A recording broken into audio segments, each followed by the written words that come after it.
Hello, my name is Phil Pereira, and I'm the Emergency Ultrasound Coordinator at the New York Presbyterian Hospital in New York City. And welcome to Soundbites Cases. In this module entitled Part 2 of the right upper quadrant view of the trauma FAST exam, we're going to focus entirely on positive findings from this view. Hopefully you've had a chance to join me prior for Part 1 of the right upper quadrant view of the trauma FAST exam, where we focused entirely on normal findings from the right upper quadrant.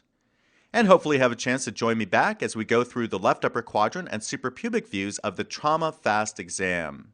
So let's begin this module by going through a review of how to perform the right upper quadrant view of the trauma FAST exam. Remember that the probe is positioned in the long axis configuration with the marker dot superiorly, and that we're going to place the probe in between the ribs at about the anterior axillary line. Here we want to focus on the three areas as I emphasized in part 1 of this module. Number 1, the infradiaphragmatic space, looking at that region just below the diaphragm and above the liver, and actually looking into the chest cavity for a hemothorax. Position 2, which is the traditional Morison's pouch or hepatorenal interface, and position 3 to round out the exam, looking at the caudal liver tip representing the beginning of the right paracolic gutter. Here's a nice illustration showing a positive examination from the right upper quadrant view of the trauma FAST exam. We see the liver smack in the middle of the image and the kidney slightly posterior and inferior to the liver. Let's look at the preferential deposition of fluid as shown here in the orange color, and we see that it layers out predominantly around the caudal tip of the liver as shown towards the inferior edge of the image here. Notice that it flows from the caudal tip of the liver into that potential space which is Morison's pouch in between the liver and the kidney. Now this is very important to emphasize, as many times fresh fluid can only be seen around that caudal tip of the liver, and then it will move into that hepatorenal interface or Morison's pouch. Here's a positive ultrasound examination from a patient who was hit by a car while crossing the street. And we see here the liver smack in the middle of the image here. Notice the kidney located inferior and posterior to the liver. And in between the liver and the kidney in that potential space known as Morison's pouch, we see a dark or anechoic fluid collection. Not insignificant, actually a pretty large stripe in this patient. This represents the positive examination or the presence of fresh fluid, in this case blood, within Morison's pouch. And notice that it layers out in between that liver and kidney.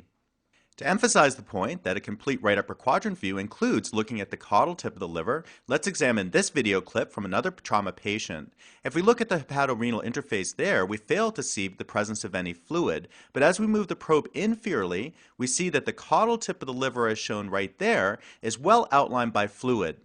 And here we see the inferior pole of the kidney, the caudal tip of the liver extending above the kidney, and notice all the fresh fluid, both anterior and posterior to the caudal tip of the liver, making the point that this is a very important area to look for in the right upper quadrant exam. Here's a video clip from a patient who was stabbed with a really big knife to the epigastric region. And as we look at the right upper quadrant, we can actually see a linear liver laceration extending through the medial aspect of the liver. We also appreciate the presence of a large amount of fresh fluid, that dark or anechoic fluid collection, layering out posteriorly there to the liver and extending into Morison's pouch, the hepatorenal interface. So as this patient had unstable hemodynamics, the next move was to package for the operating room. And here we can actually see the caudal tip of the liver waving around in all the fresh fluid, in this case blood. And I obtained this view by moving the probe one intercostal space inferior from the last view to well delineate that caudal tip of the liver, which we can see here moving around in all the fresh fluid. In the last few video clips, the appearance of fresh fluid on bedside sonography was dark or anechoic. However, as blood clots, it can take on a more echogenic or lighter appearance. In this video clip, a patient was stabbed and had a significant downtime before being brought to the emergency department. As we look at the hepatorenal interface, we see a large amount of clotted blood there, made up by that echogenic or lighter appearance of the blood there. Notice that the large amount of blood extends into the right paracolic gutter as we scan inferiorly. And here we can see the liver, the kidney, and the clotted blood, that more echogenic or lighter blood, in Morison's pouch. So in conclusion, I'm glad I could share with you this Part 2 module on the right upper quadrant view of the trauma FAST exam. I hope now you have a better understanding on how to perform a complete exam, looking into the three areas as we discussed: infradiaphragmatic, Morison's pouch, and inferior tip of the liver.